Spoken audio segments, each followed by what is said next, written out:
We will not be going back to anything that looks like the past, but we'll be carving out a new future for how we do business, how we interact, how we engage. Digital remote is going to be such a critical piece of that organizations really need to make sure their sellers have the right skills. Welcome to the Modern Selling Podcast, where we help the entire sales community to create more sales conversations with today's modern buyer. This includes anyone from entrepreneurs and business owners to sales reps and sales leaders.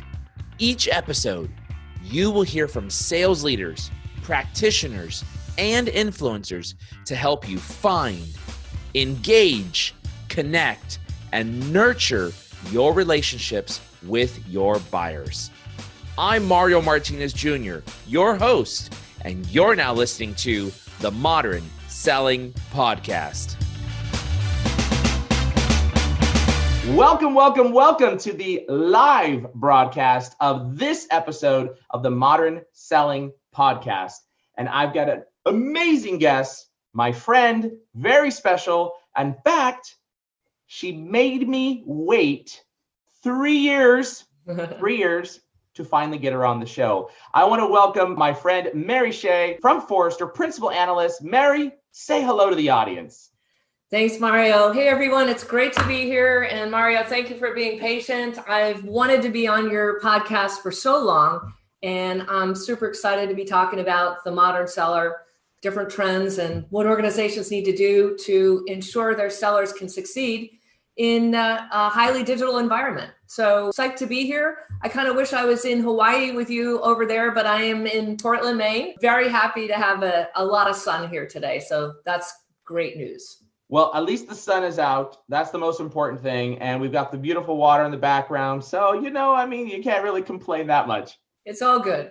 Let's spend some time talking about why we're here and who you are. And I've got a very special question for you. I want something juicy and something's coming up. And I know you listen to my show, so you know the question I'm going to ask you shortly. But we're here to talk about why sales leaders must revisit their sales training strategies right now, and why this is so important in this era and the time that we live in, especially given the shelter in place, COVID, quarantine, post-COVID. I can't even tell you where we're going to be at in the period of time that we're here right now. But before we get into all those details and tee up that discussion, which is a super important topic, Mary, just do me a favor. Give a little background about yourself. You've been with Forrester for almost 5 years, if I'm not mistaken, right? And so I'd love to hear a little bit more of the background about yourself and how you got there and what you really are principally focused at from a Forrester research perspective. Awesome. Yeah, thanks, Mario. Great question. So first of all, I'm going to say you're wrong. I've been at Forrester for 10 years now. Oh, my goodness. And what's interesting about that is it's two separate stints. So believe it or not, I started at Forrester back in 1996 when it was a really small company. And I started out as an inside sales rep. I happened to join the firm at a time when Forrester was a relatively small think tank. We were not a publicly traded organization. And we were just starting to help businesses understand what the impact of the internet was going to be on their ability to interact with customers, trading partners, consumers. And I just happened to be in the right place at the right time and had a tremendous opportunity over the course of about 5 years in that particular role to do everything from inside sales to running a team of about 30 reps. And I actually went out to Chicago to open up Forrester's first satellite sales office. So my first foray into the sales profession happened at Forrester way back in the day. And then I left the company to sort of get a chance to run my own show. And for about 15 years or so, I was in executive level roles, whether general management or chief commercial officer roles at global organizations. And so I wanted to really have a chance to build, lead, develop global sales strategies, both direct and indirect, and traveled all over the world. Did that for a long time, and then started to teach at the University of Chicago's business school, the Booth School of Business. I basically created a class that I'd had in my head for a long time as a chief commercial officer. But as you know, and your listeners know, there's no time to actually do anything other than support your team and bag business and make sure you're on track to hit your numbers.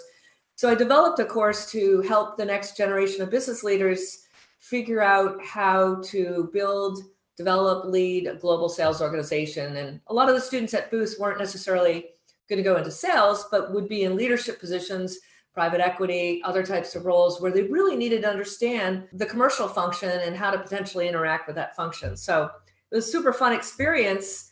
And then that led me back to Forrester, as I was always trying to scam free content from my former friends. And eventually they just said, come on back and join us. So I did, and it was on the product side this time. So my role now is as a principal analyst in our B2B marketing and sales practice. I'm fully focused on developing and conducting research, writing reports, working with the world's leading sales technology vendors and service providers like yourself. And then I also work with the world's leading brands to help them figure out how to really adapt their go-to-market strategies and their sales strategies to match the expectations of the modern buyer and the modern buying and selling dynamic. So couldn't be more excited with my practice area in the category of technology and service providers that I track.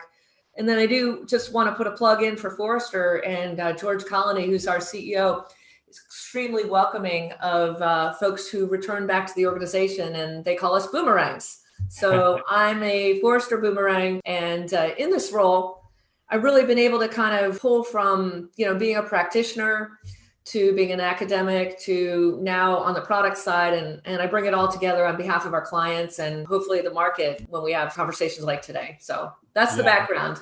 Well, that's what I love. And one of the reasons why I followed you and I've been watching you and I read your stuff and your content and we engage is very much because you actually have been in the field. You have started from the ranks and you have been in the senior leadership position. Sometimes we talk to analysts that are focusing on the sales and marketing side. And those analysts have never actually really carried a bag. Not to say that that's not important, that what they say and or what their research is not valid, but sometimes it comes with the slant of like, that's not practical. I mean, that's just not practical. So what I love, Mary, about you is that it has the practicality side, right? That's practical. And also you can wear both hats. So you've been on the research side, you're looking at theory, you're looking at futures, you're looking at what's to come, and you're saying, yep, been there, done that, then put this hat on. Does it make sense? Is it legit? Will my consumers of this content who are sales leaders and sales reps, will they consume it and say, yep, got it, Mary's right? And that's what I really love about you and kind of your split personality, if you would, in that role. And as you know, I ask a very important question, and I'm looking for something juicy as I teed it up earlier. And that is, I always ask all my guests, tell us something nobody knows about you, even if they were to look at your social profiles. Now, as a listener of the Modern Selling Podcast, we've had my favorite one. The shocker was I ran an illegal poker ring my whole entire college career. I just told my parents a few years ago, but I paid my way through college. So that's one. And then everything is boring as, I'm not saying it's boring because I've got 2 kids, but I got 2 kids, to something very simple. So give us something juicy, Mary. What don't people know about you? Yeah, I'm not sure I can beat the illegal poker ring. Maybe after a couple of glasses of wine, we could see. But teeing off something you just said, and this is something that probably nobody knows about me because I don't put my birth date and different things out on social. I'm a Gemini. You called me a split personality. So I am a Gemini, and I do have a birthday coming up soon. And I do have kind of that split personality, and I have to constantly be challenged and have new ideas and new projects. And, I can think of 3 or 4 different companies I'd like to found after all of this. So that's something that nobody knows. I am a Gemini. The other thing I was going to say, a lot of people may not know, is I actually started my sales career when I was finishing my PhD, and I started as a car salesman. Oh, really? No, I did not know that. I sold Hondas and BMWs, and I learned so much from that process about how to read people, how to deal with different types of people, negotiating skills. And that's where I found out that I had a little bit of the Midas touch when I didn't even expect it. Most people don't necessarily expect to go into sales. And if you look at my academic background, you can see I probably didn't expect it either, but it was a real love and something that was just a natural ability for me. So Hondas and BMWs. Hondas and BMWs, and I have driven both. Where did you start at, with Honda, and then you moved up to BMWs? Yeah, I started out at Honda. I did not know that. That's it. So you have the B2C and the B2B experience. I do. Oh, fantastic. Well, that's a good one. That's a good one that nobody really, I don't think anybody would know. So you heard that right here on the Modern Selling Podcast. Let's get into talking about the topic at hand. And that's really where we're spending some time on why sales leaders must revisit their sales training strategies right now.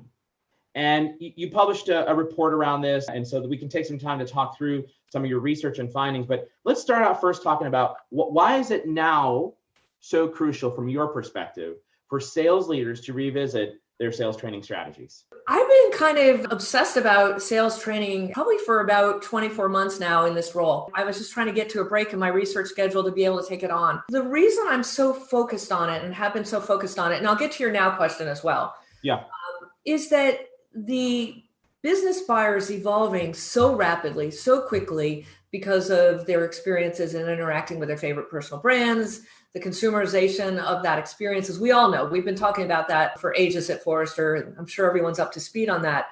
But what I started to think was many sales training firms, programs, methodologies haven't changed a lot in the last 20 years. And I started to think about it. I'm like, well, how much difference is there between different types of firms that are out there? Is it just sort of a reskinning on the previous one that was the shiny object at the time? What are they doing differently? Is it just a different set of different set of tools or vocabulary? And I was just really starting to think about, fundamentally, because the buyer has changed so much, organizations need to go back and revisit their sales training strategies, whether that's in-house or they outsource it to a provider that you might all know well, or they do a hybrid of both, to really dig down and get a sense of whether or not that provider is providing the sellers, your sellers, if you're a leader, with the skills that they need to be successful in a digital first world. Because increasingly you're seeing buyers do more and more research on their own.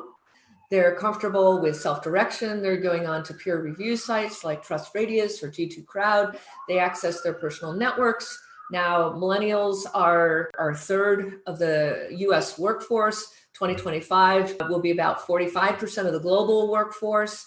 These digital natives are very comfortable learning on their own and transacting over commerce or marketplaces. And so I was really trying to get to the heart of which one of these providers are out there providing the right types of services, delivering in the right types of formats. So a wide range of formats that can be, in person, virtual, digital, podcasts like what we're doing today. Do they have the ability to capture meaningful data to drive insights out of how effective their sellers are retaining some of these themes? And so that had been really pushing me towards focusing on this topic for quite some time. I'm really excited. I did a market landscape that you referred to a little bit earlier that we call a Now Tech report, even though this is on the services space, where we go out and we actually survey the entire landscape and categorize different types of players, service providers in this case, by some of their capabilities, or if they're a technology player, their functionality, and help the market sort of make sense out of it. And so that report I published late last year, I think, and hope it's been helpful to the market as they start to really understand who's going to deliver in modern formats that my employee base is going to care about, who's going to show up and deliver training using language that's appropriate for the 21st century and showing visuals that make sense for what my workforce looks like, who's really digging into different types of tools, either through native development or partnerships, so that we can really advance what we're doing in the space. And so it was super fun to do. That was the genesis of it all. And then came COVID. And that was almost like, you take some of these trends that have been gnawing away at me for some time, and you just dump some gasoline on it and poof, completely accelerated. So all of the trends I've been thinking about that are on a maybe, in 18 months to 24 months to 36 months trajectory, that time period has just been compressed. So that's sort of my response to the second part of your question, like, why now? Why now? Well, now it's more important than ever. And we're seeing a big lift in demand at service providers like yours. I don't know if you're seeing it as well, but, somewhere in the range of 20% demand as companies that haven't had the right provider in place or haven't revisited their strategies are scrambling really quickly to try to figure out how they can get their sellers successful in a digital and virtual and remote world. It's funny you mentioned that. You and I were talking a few weeks ago, and you had asked me, like, how has your business been impacted? And the answer was, well, first off, we as Vengreso, we were impacted from companies deciding to stop pay. That was one thing that happened. So we got impacted on that side as well, with a lot of dollars in dinero that people were holding back. And now we're starting to see it trickle in, which is good. But the second piece is our inquiries went like that. Right. And interestingly enough, if you look at COVID, from the time that it started, that first 30 days, all of a sudden everything went like it was just like to a screeching halt. And then everybody started saying, oh my God, what do I do now? And then 30 days later, which has really been the last 30 days, we just saw this go like that. And this big giant stick continue on with the point saying, if you rewind back in 2017, I've been tracking this. I did over 200 executive level meetings. 75% of them were spent trying to convince sales leaders of this thing called the internet. Oh, by the way, it really does exist, and we need to equip our sellers on how to be virtualized and sell virtually and sell digitally and engage with our buyers through video, through text, through social, as an example. And most sales leaders, Mary, as you know, they're our age and above, 45 and above, and we didn't grow up selling this way, right? So that was 2017. Fast forward to 2018, again, a little over 200 executive meetings. About 70% of my meetings were spent trying to convince sales leaders of this thing called the internet. Fast forward to 2019, 65%. So it was like slowly going. Now 2020, in the last 30 days, 0%, right? Because of such a crazy pandemic shift and how we think about the approach to the marketplace, not just with a virtual, how you deliver sales training, but also how do we equip sellers with the right way to engage with today's buyer? And that's just a dramatic shift. And I don't think we're saying anything that sales leaders don't realize now. They didn't get it 30 days ago or 90 days ago, but now they do get it. And this now function of how we approach sales training and what we do for sales training, really, we should be thinking about, okay, or no, this is what I think. You tell me, how about that? I think as a sales leader, which I am, the way I have to think about it is I've got only X number of mediums that I can engage with a buyer. It could be video, could be text, could be social, could be phone, email. I've only got these methods. How do I leverage all of them and do it right? Is that the way we should be thinking about in terms of how we look at approaching the market? And then layer on top of that, all right, now how do I train my folks to do that? Yeah, good question. And I'll say before I dive into that your anecdotal research is really consistent with mine and my experiences with our client base as well. And I will say that in those customers of yours that joined back in 2017, those heads of sales or heads of marketing looking like freaking heroes right now. And the ones that were naysayers are trying to figure out how to catch up and not lag even far behind. So I think a shout out definitely is in order for the prescient folks who realized it back then and who got it done for their organizations, because they're sitting pretty right now and looking great. And we're hearing that those clients are extending and deepening their partnerships. Absolutely. We actually had one of our clients reach out to us, and Chuck, the CRO at Market Muse, and they had made a decision early on, late last year, to go through digital sales training program. And he created a video, and he said, this was right in the middle of COVID. He said, are you kidding me? Like, you said to me the program was going to take 3 months, and I was like, but are you kidding me? Do you see what's happening now? This is the only way for our folks to engage, and that's why we're ahead of the curve. And so you're right, like sales leaders who got it, who were, I would call it revolutionary thinking, not evolutionary thinking, revolutionary, they're sitting much better and in much better position. And we have a customer right now that was able to attribute $1 million in open sales pipeline to a pilot group of just 60 people, $1 million in a 6-week period as a result of leveraging social engagement. And that's just obviously one aspect, right? During COVID. So in any case, I agree with you. I'm sorry, I cut you off in answering my question. No, so good. So I love the conversation. So you were talking about having the skills as a seller to engage across all of the different channels that are available, whether it's chat, direct message, personal message, social, email, phone, screen share, whatever it may be. And I think to answer your question, I think sellers absolutely have to have competency, really strong skills, and understand how to engage effectively and with the right etiquette in all of those modalities.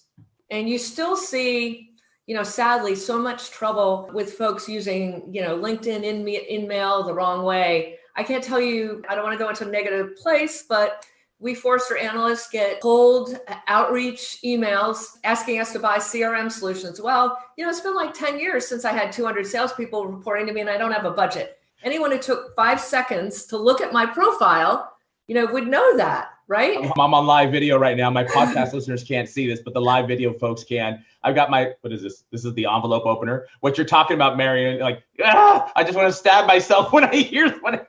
And it's so basic, right? And yet it's continuously happens. And, I won't share too much about how the sausage is made at Forrester, but, some of the analysts have a digital black box where they save all these kind of crazy outreaches, and we're curious folks and we can go on and on. So anyway, you don't want to be that person as a seller. Exactly. So having really strong competencies in any channel where you're going to interact with a buyer is crucial. Now, at the end of the day, are you going to use each of those channels equally? You know what? Probably not. And it could depend on what kind of stuff you sell. The deal cycle is it higher velocities, is it more enterprise, the type of territory you work in? And so what channels you use really will be defined by the buyer, because it's all about meeting and connecting where your buyers are. And now, as far as I know, all of your buyers are either digital or remote, right? And none of us are meeting up for coffee right now. So those skills are so crucial. And I will say, I don't think that they're crucial just for a particular moment in time until we get better, so to speak. I think that as we go through the social impact of this pandemic and economic downturn, that we will not be going back to anything that looks like the past, but we'll be carving out a new future for how we do business, how we interact, how we engage. And I think that digital remote is going to be such a critical piece of that organizations really need to make sure their sellers have the right skills. And, if you think about it, we could talk a little bit about the skills, Mario, because that's your area of expertise. But, the skills that you have to deliver an in-person meeting are a little bit different in screen share or video. The different things you need to do to make the conversation memorable, to be engaging, to draw folks into the conversation, they're different skills. And so those skills need to be honed and sort of brought to the forefront in a very different kind of engagement environment. Yeah, without a doubt. I love what I'm going to call prediction, what you just talked about, that this is not going to swing back the other way, right? So if I have my little pendulum, and my podcast listeners, you can't see my arm, but I'm holding it erect and straight up in the air. That's the middle. I believe we were way over here on the left-hand side prior to COVID, right? And that is, we had our sellers at field-based. There was inside sales and virtual sales that was growing. It was gaining momentum, yes. But everybody get out in the field, knock on those doors, shake their hand, take them out to lunch, do the dinner thing. Yes, I agree. We had to do that on occasions. That was a good thing to do. And then it swung as a result of COVID all the way over to, you can't see my arm right here. There we go. There you can see my arm, all the way over to the other side.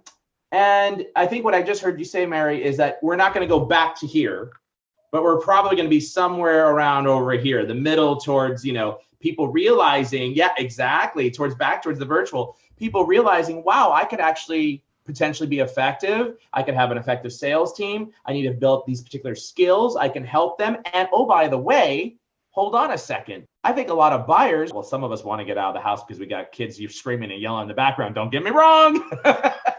we want to get out of it. But some of us, we're like, wow, I'm figuring out how to have a work-life balance, and I can actually enjoy being closer to home, being with my family, enjoying those special moments that I obviously missed when I was commuting. And we're going to see a lot more of that. So with that in mind, I think that prediction is, you're right. It's not going to swing all the way back, but it definitely won't come. I think for me, I'm going to say it's going to hit middle towards the right, more virtualization. But to your point, without a doubt, forget the sellers. Let's talk about the buyers, right? Yeah. And buyers right now, they're being inundated. In fact, I just saw a report came out from Zant that talked about it was a 90+% drop in email engagement rates in the last 45 days, which makes sense because guess what? All sales reps are using email. All communication is happening over email. My box went from an average 200 emails a day to up about 300 emails a day now. Like, wow. It's just like that's one of the forms of communication. So you're right in terms of your prediction. But let's talk about now, with this idea about the skill set needing to be enhanced, needing to change. What are some of the most important criterias to look for when evaluating either a sales training firm or even your existing staff that is responsible for training your organization? I think it's really important when you look at a firm to look at, first of all, their delivery modes, right? So have they been innovative and assertive in terms of creating new and different ways to deliver the experience? Can it be done, in more formats than just in person or webinar? Is there a platform that maybe is integrated with other types of sales platforms that you're using? Is there a wide range of ways through which the training can be delivered? So that's one thing. I think the other thing you want to make sure is, do the types of services relate to the types of challenges and opportunities that sellers are experiencing now and will experience in the future?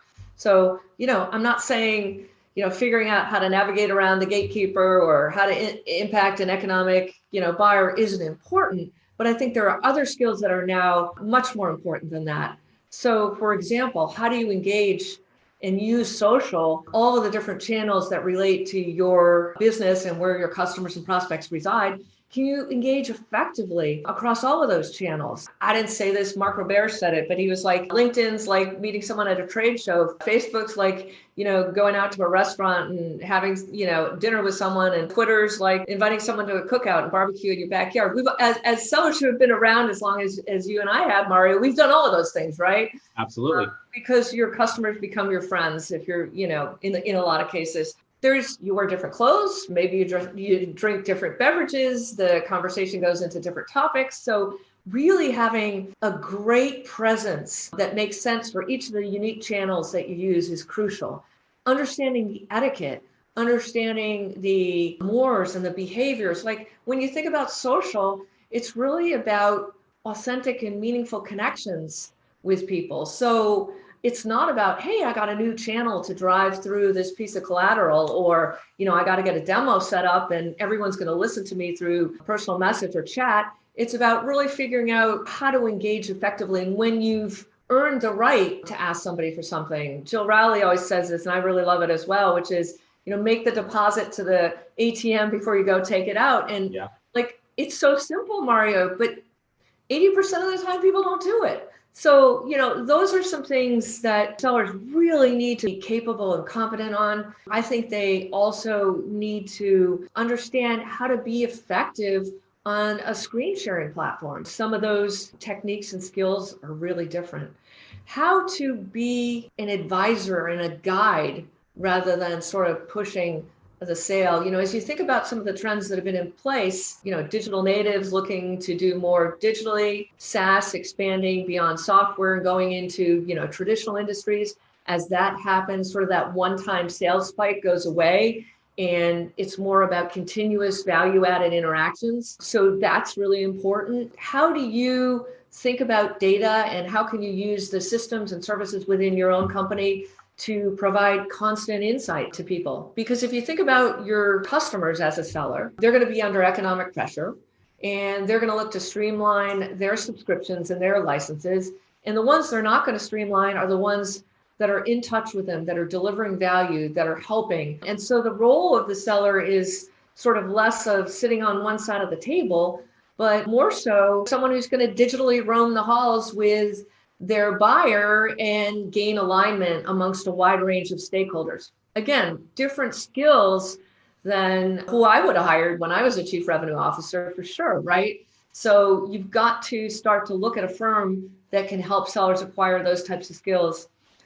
And then I guess finally, the other thing I found from my research process, which is a bit on the disappointing side, Mario, was that there's still some, old school firms. You were talking about sellers like you and me, and you're very kind on the age question. I'm very well preserved, so I've got at least a decade, if not more, on you. I spent a lot of time trying to, stay in shape. There are my medals, but so thank you. But what I've heard is some real disappointing feedback around staff that is training who are, essentially blue blazer, not the picture of diversity and inclusion. And a lot of the interviews that I conducted were really disappointed that language didn't relate to their employee set, that visuals were really dated and awkward, and that even in some cases, service providers were delivering bound notebooks at the end of the session. Like nobody wants that. And it's not good for the trees. So, things of that nature are things that you need to think about. I'm so snickering because these are some conversations that we had. Vengreso we're 3 years old, and early on, a lot of organizations were saying, well, what are you going to give us? And I said, well, we're going to give all of our assets to you digitally. Like, well, don't we have any books? How do we take notes? I want the thing. Yeah, I want the thing. And I said, let me ask you a question. That I remember this conversation with an executive, and I said, let me ask you a question. The thing that you're talking about? Yeah. How many of them do you have on your shelf? Well, I keep all of them. When was the last time you pulled one out? Yeah. So like you don't use them, but if I actually put a tool on your Chrome browser that allows you to be able to take the playbooks, and for you to be able to have plays ready to go as soon as you have a specific scenario that you can look back, and we use tools that allow quick text as an example, where I can write THXCONNECT, thanks connect, and I have an instant template that pops up that I can use as my basis for being able to engage with a new LinkedIn connection. I want to use it all the time. Wouldn't that be more useful than that thing over there on the shelf that you're never going to pick up, and that frankly you're not going to even remember out of the 200 pages that you got where it's at? Yeah. Right. So it's funny that you mentioned that, because that perception and that feeling, a lot of sales training organizations up until 60 days ago prided themselves off of giving away these things. I could care less whether or not you gave me anything away. In fact, I've got a whole entire cabinet of books that people have sent me in hard copy. I hate it. Why? Because now I got to figure out, I feel bad throwing away their book. I want a soft copy. I don't need a shelf. I know, same thing. And then it's dusty and it's just troubling. But so you're welcome to quote me. We did extensive interviews with customers that use these different services, and they were like, we don't want the thing. We want everything digital. And I think the final thing that I would think about, and you mentioned tools a couple of different times here, is that where is this category going in the future? Is it service? Is it tool? Is it a combination of both? And so I think the role that technology will play in sales training and services and methodology is going to increasingly be important. And whether you as a provider, whether Vengreso or some of the other players partner with some of the top tier technology companies in the sales space, or, develop things natively, that's your decision. It's a business decision, but there needs to be a technology strategy that your provider has, because everything needs to get embedded into the tools that sellers use day to day. You may have heard this saying before from me or someone else, but here you go. A fool with a tool is still a fool. A fool with a tool is still a fool. And that is our big thing, where it's like, look, whatever you do, sales leaders, yes, we're talking about sales training here. We're talking about effective sales training strategies, but throwing a tool, let's just talk about social, because that's what Mary touched on. Throwing a tool, Mary, for LinkedIn Sales Navigator and saying, here, guys, go forth and be prospectors and be successful. No. And oh, by the way, you talk about ineffective sales training. Will the vendor provide you effective sales training on the skill? No, they're going to teach you where to click and how to click. Thing. Yeah. How to use the thing. Exactly. And that's where we have, it's been interesting because, we've been banging the mantra, the drum, and singing our mantra here for a long time, for 3 years. And it's all like coming to, oh, right? For us, because this is exactly what's happening. Oh! It's coming up for us because everything we've been saying, people are like, oh my God, what do I do? And so what you said something earlier about making sure that we have authentic, meaningful connections from the behavior standpoint, right? Leveraging social, having a great presence. Now, sellers more than ever are realizing, OMG, I need to be out in front of my customers. And your analogy, I'm going to steal this one from you. Roam the halls digitally. Okay, we call it tap rooting. That's what we call it, but I like roam the halls digitally. That's exactly right. Think about it. One of the reasons why we actually wanted to go to customer's office, because as we were walking through, we'd say, oh, this is John Smith, and that's Mary, and that's Suzette, and you're like, oh, nice to meet you. Coffee talk, those types of things.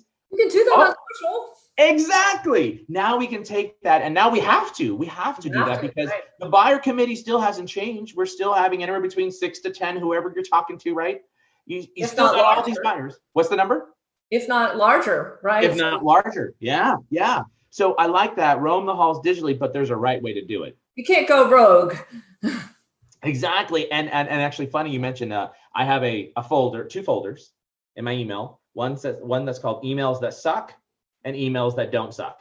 Yeah. And all bad LinkedIn connections that, get forwarded to me from LinkedIn, they all go into the emails that suck. And I've got like 300 of them there, and I've got like 15 in the good emails. Right now, all of our students, of course, are all good. But that having been said, I think sales leaders need to be thinking about, all right, am I talking to a dinosaur training firm that has done it for this way for 40 years? And now, and this is the question that we had to ask, and now all of a sudden they just had to virtualize, and all they're doing is hosting Zoom webinars or whatever webinar platform. Yeah.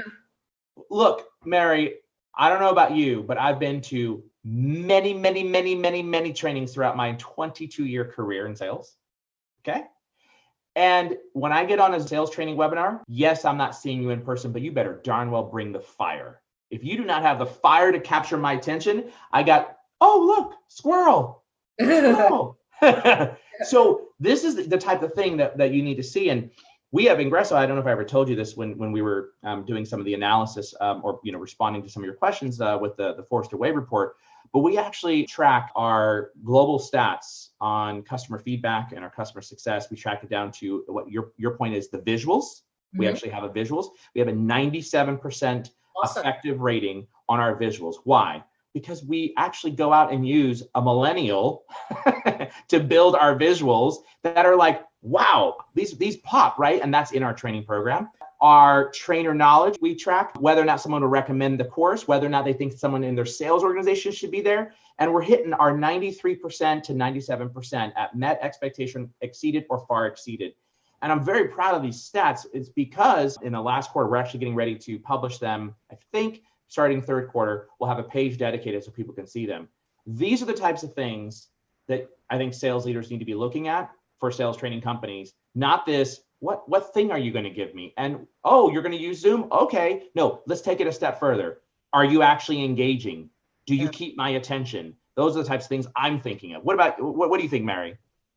Well, yeah, first of all, congrats on the stats. I mean, I think that broadly, some of the upstarts in your category are in a better position than folks that maybe have a bigger brand or a larger global client base or whatever it is you want to say they have, because you started from the beginning. It's almost like if you were a tech company, you were mobile first, right? You didn't have to go back and re-engineer all of the back end mess and try to make something that was slick and digitally oriented for today's audiences. So you didn't have that baggage. And, there's a couple other players that are in the same position. And I kind of, you've only been around for 3 years, so you're a bit of an upstart, even though you have great momentum. But you had a vision for where buying and selling was going when you founded and launched your company. And, we were there, and you started with that mindset versus, wow, how do I take this methodology and framework and these sales stage milestones that are fundamentally linear and retrofit that into a completely different buying and selling experience? And so there's a hesitancy for some of the bigger brands in this space to let go of some of those traditional methods and formats and frameworks. And I think it's also difficult to start their companies with the vision of actually where we are today. Yeah.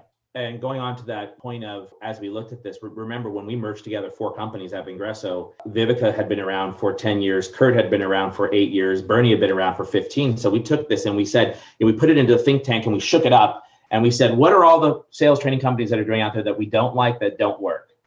Put them on the board. Those are the things that we're not going to do. And what does the future look like?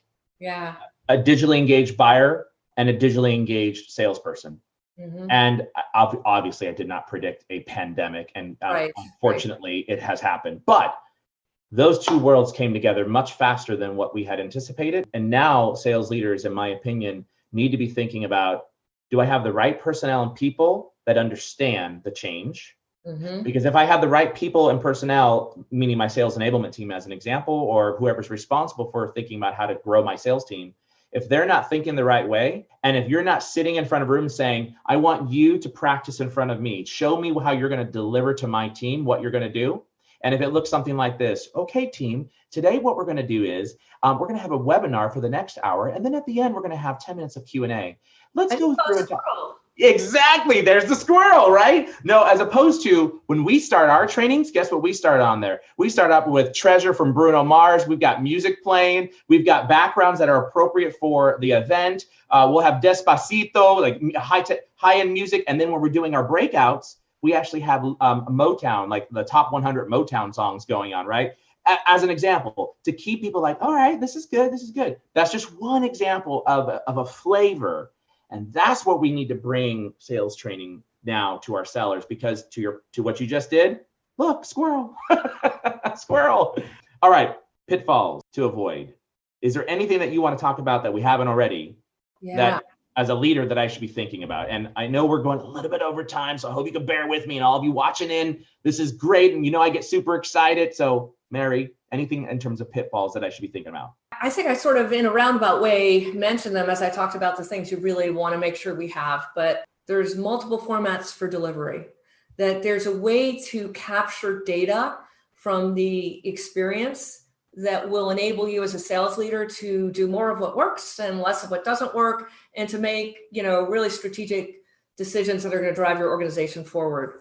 I think you do want to make sure that you have the ability to embed some of the best practices into the systems that your sellers use frequently. So you want to make sure, whether that's your CRM or your content management solution or what have you. And then, I would really press on whoever you're working with to ensure you do have visuals and audio and formats and things that are dynamic that relate to your workforce. I think it's important for yourself, Mario, and all of your folks who are out there selling and closing deals to really understand, what their customer base is like. What's your customer look like? What do they want? What's the demographic of their sales organization? Where are they going? And make sure you reflect those nuances in your approach back.